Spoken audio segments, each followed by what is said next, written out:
करती यहाँ तस्वीर.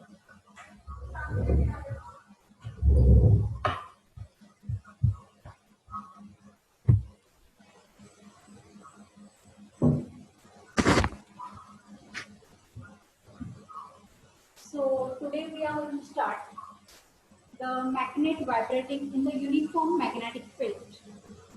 So already in the previous lecture, we have seen about the differential equation of an angular SHM. And in that differential equation of angular SHM, we got our differential equation, which is nothing but as a p square theta by dt square plus c upon I into theta is equal to 0. In that, your d square theta by dt square is nothing but the angular acceleration. This c is nothing but the constant. I is nothing but the moment of inertia, and theta is nothing but the angular displacement. And now already we have seen the linear SHM equation. In that linear SHM equation we have seen p square x by dt square plus omega square x is equal to 0. Means whatever role of omega square is in linear SHM, same role will be played by the constant as a c upon I. The c is nothing but your torsional constant. Clear? So this is nothing but equation 1 is nothing but the differential equation of angular SHM, and equation 2 is nothing but the differential equation of linear SHM. And now in this differential equation of linear SHM, from this, now we are going to start with the application, which is nothing but the magnet vibrating in the uniform magnetic field. So now a magnet means that magnet must have a two poles. So I can say that initially your magnet having two poles as a north pole and south pole is situated parallel to the direction of magnetic field. These vertical lines with arrowhead, whatever I have drawn, that will indicate your direction of magnetic field, uniform magnetic field. So the initially your magnet is parallel to the direction of magnetic field. Now, when this magnet will start rotating in the anti-clockwise direction in the magnetic field, so now the new position of that magnet I am getting in this manner. So your magnet will start rotating with certain angle. So this is nothing but called as the angular displacement of the magnet in the uniform magnetic field. So by certain angular displacement theta, this magnet will start vibrating. Right? Now when this magnet will start rotating in the magnetic field, at that time the torque is going to be act on that magnet. And already we have seen in 11th standard, that is torque acting on an magnet in uniform magnetic field is nothing but mu b sine theta, where this mu is nothing but the magnetic dipole moment. So this mu is nothing but the magnetic dipole moment. And in 11th science you have seen this magnetic dipole moment is nothing but the pole strength into magnetic length. So that is nothing but your value of magnetic dipole moment. This is the formula for magnetic dipole moment. And also we have seen its unit is nothing but ampere meter square. So this is already you have studied in 11th.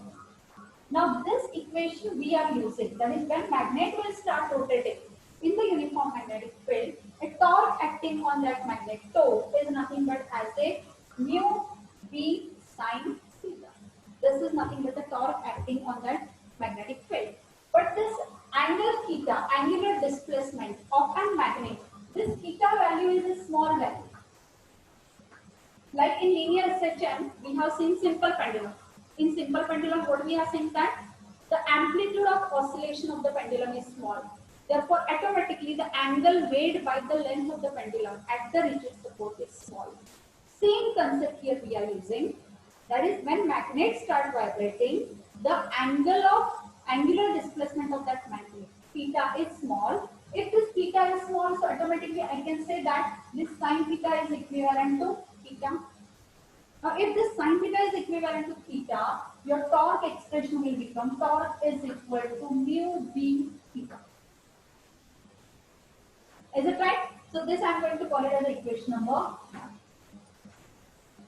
Now this magnet having certain moment of inertia I, when magnets start rotating, that magnet must have a certain angular acceleration, means I can write one more expression for the torque.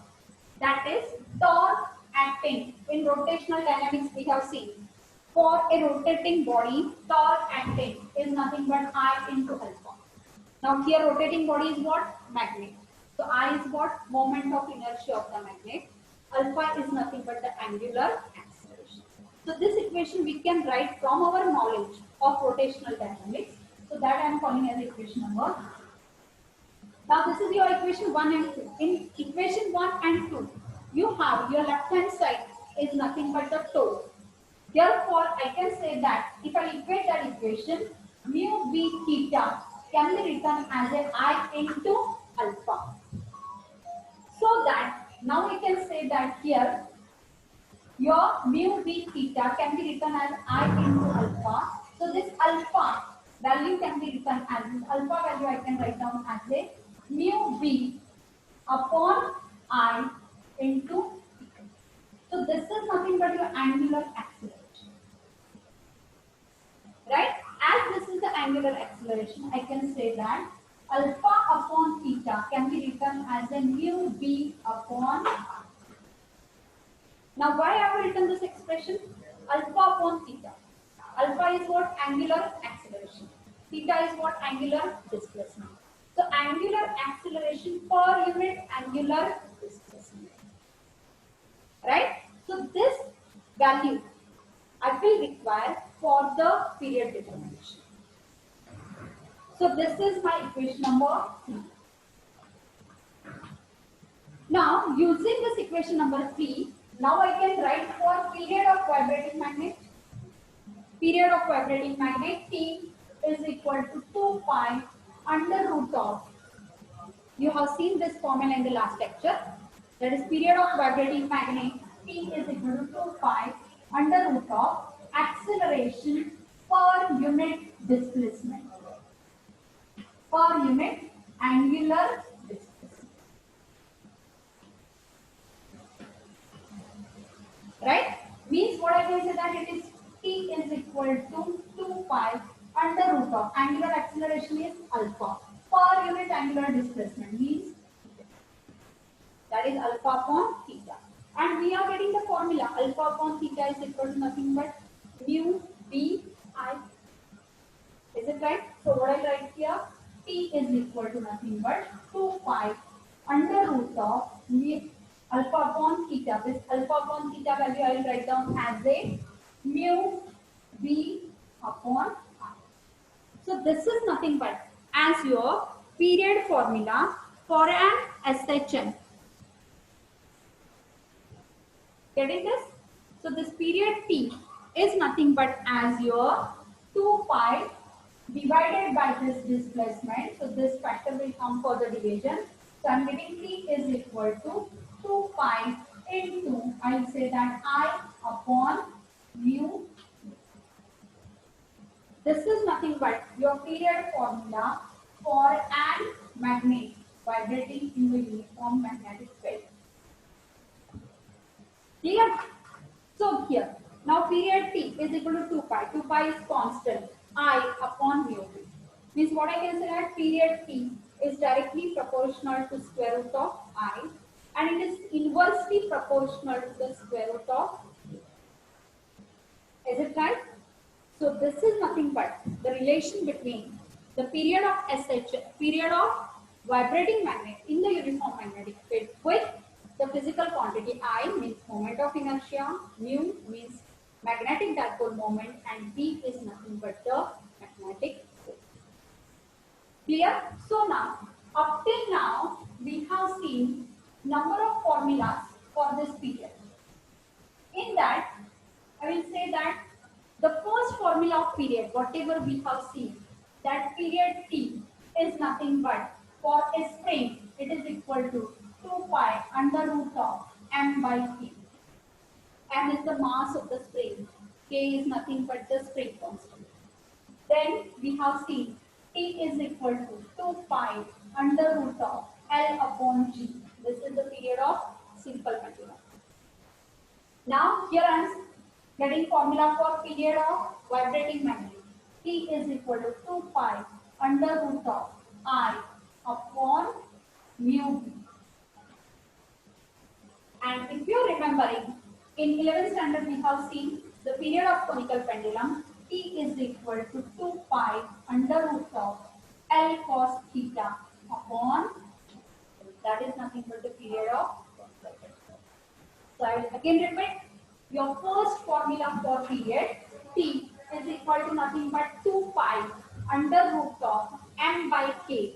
That is the formula for your period of spring.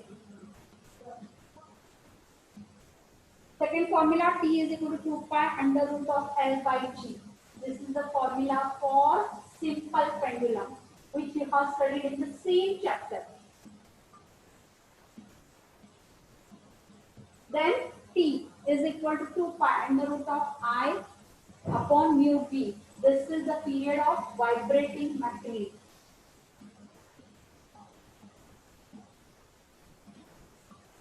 Right? And this last formula for the period of conical.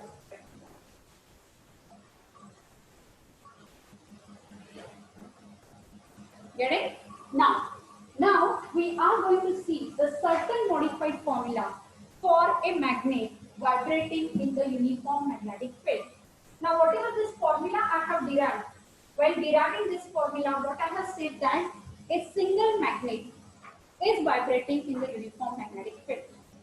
But instead of that single magnet, if I am considering there are two magnets, the two magnets are attached together in such a manner that the north pole of first magnet is connected with the north pole of second magnet. South pole of second magnet is first magnet is connected to the south pole of second magnet. Means what I am saying that I have connected like poles together. Now if I am connecting this like pole together, then your mu, magnetic dipole moment. The direction of magnetic dipole moment is always from south pole to north pole. So this is the direction of first magnet, mu1. Here is the direction of second magnet, which is nothing but mu. Mu1, mu2, both are parallel. Means net magnetic dipole moment is nothing but mu1 plus mu2. Now, if it is mu1 plus mu2, means my period formula. Period when what I say that like poles together. Period of two magnets whose like poles are connected together. So PL is equal to 2 pi under root of, this is your formula, I upon, instead of mu, now what I am going to write? Instead of mu, now my total magnetic moment is not only mu, but it will become as a mu1 plus, right? Means what I can say that period is inversely proportional to that of your net magnetic dipole. So when like poles are together, the period will goes on decreasing.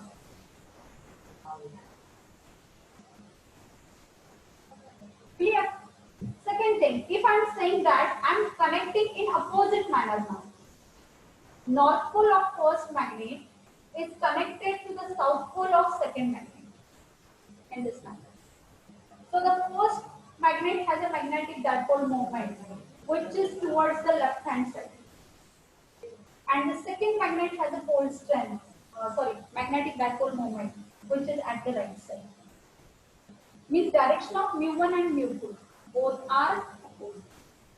Now, if the both are opposite, means net magnetic dipole moment will be nothing but mu1 minus mu2. Now if it is so, then automatically your period formula will become, and write T is equal to 2 pi under root of I divided by. Clear? What is the thing? It is nothing but your mu1 minus mu2 into, this is nothing but your period for a magnet when the magnets are connected in such a manner that their unlike poles are together. So I'll say that TU. TU means the magnet whose unlike poles are connected together. So in that manner, you will get this two modified form. Clear? So in like pole together, net magnetic moment increases, therefore period decreases. When unlike poles are connected together, net magnetic moment decreases, therefore automatically the period will goes on. And there is one of the device, that is vibration magnetometer, is one of the device. Using that device, we can measure the period of like magnets together and period of unlike magnets. So there is one of the experiment. Using that experiment, we can find out these. Clear? Fine. Now, using that, I can give one simple numerical problem here. And in that simple numerical problem, we have to use these two formulas. Like poles together and unlike poles together. What is that simple problem? Just concentrate. Your page number 126. And you have given there two magnets with same dimensions and mass. Same dimension means length and breadth are same. Their masses are same. But magnetic dipole moments, there have different magnetic dipole moments. You have given mu1, which is equal to 100 ampere meter square, and mu2, which is nothing but as a 50 ampere meter square. So their magnetic dipole moments are different. They are jointly suspended in the Earth magnetic field so that they can perform angular oscillations in the horizontal plane. When their like poles are joined together, period of angular SHM is 5 seconds. So like poles. So I'll say when like poles are together, TL is equal to 5 seconds. Find the period of angular SHM when their unlike poles are joined together. You have to find out period when unlike poles are together. Means you have to find out TU, and already you have these two formulas. TL formula, TU formula, right? Their mass and dimensions are same, means I factor will remain same. They are suspended in the horizontal plane, in the Earth's magnetic field. Earth's magnetic field, so horizontal Earth magnetic field means B will be replaced by factor as a BH. So we have these two formulas for TL and TU. So if I consider this is my equation 1 and here is my equation 2. So I just take the ratio of this equation 1 and 2. Right? Now if I am going to take the ratio of this equation 1 and 2, so what I am getting here, I will write down here as a TL upon TU is equal to 2 pi divided by 2 pi. So this first factor will get cancelled. I divided by I, that factor will get cancelled, and this BH and BH will also get. So what is remaining now? Inside the under root sign, in the numerator I am getting 1 upon mu1 plus mu2 divided by 1 upon mu1 minus mu2. Means what I write in shortcut? Mu1 minus mu2 divided by mu1 plus mu2 into this ratio of TL by TU, and you have these values of mu1 and mu2. So I can just substitute that values of mu1 and mu2. So if I substitute that values in the formula, then what I will get it here, that is I am getting the ratio of TL upon TU. So I will write here ratio as a TL upon TU. This ratio can be written as under root of mu1 minus mu2. mu1 value is 100. mu2 is 50. Subtraction of that is 50. Divided by mu1 plus mu2. Its addition is 150. Right? Ratio of 50 upon 150, which is equal to nothing but root of 1 by 3. I will square both the sides. So I get it PL square by TU square, which is equal to 1 by 3. And what I want to find out? I want to find out TU. So if I want to find out now this TU, so I'll write down here as a TU square is equal to nothing but 3 PL square by 1. And now I am going to just put the values of that. So I will get the final equation. So TL square is what? 5. 5 square is nothing but your 25, right? So 25 means what I am getting here? 25 into 3 means I am getting here 75. So TU square is equal to 75. Means simply TU means nothing but your square root of 75. So I will get it here as a TU, which is nothing but the square root of 75. And square root of 75, that value will come in between your 8 square is 64, 9 square is 81. So value is in between 64 and 81. Means your approximate answer will be greater than 8. So your answer will be coming as root of 75. If you see in the log table, that root of 75 is getting 8.665. So like that manner, you can carry out your numerical problems.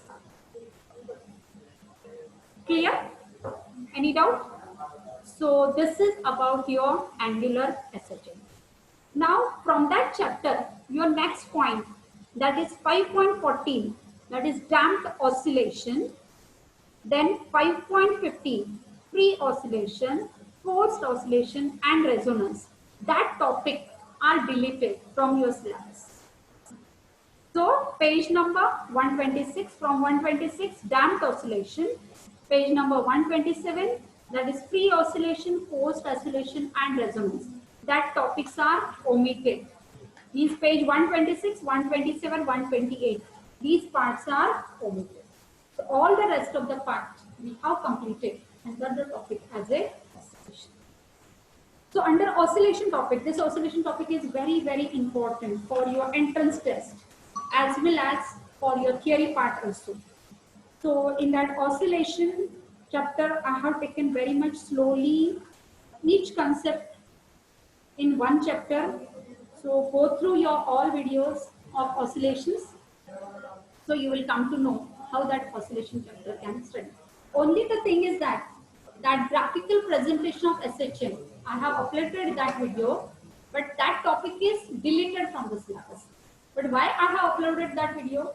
Only from graphical representation you can easily get the answer of MCQ question and very short answer. That's why I have given that video. If you are interested, you can go through that video. If you are not, just delete it. Fine. So here in this manner, your oscillation topic is finished. And from next lecture, I'm going to take the numerical of that oscillation. Okay. Fine. Thank you.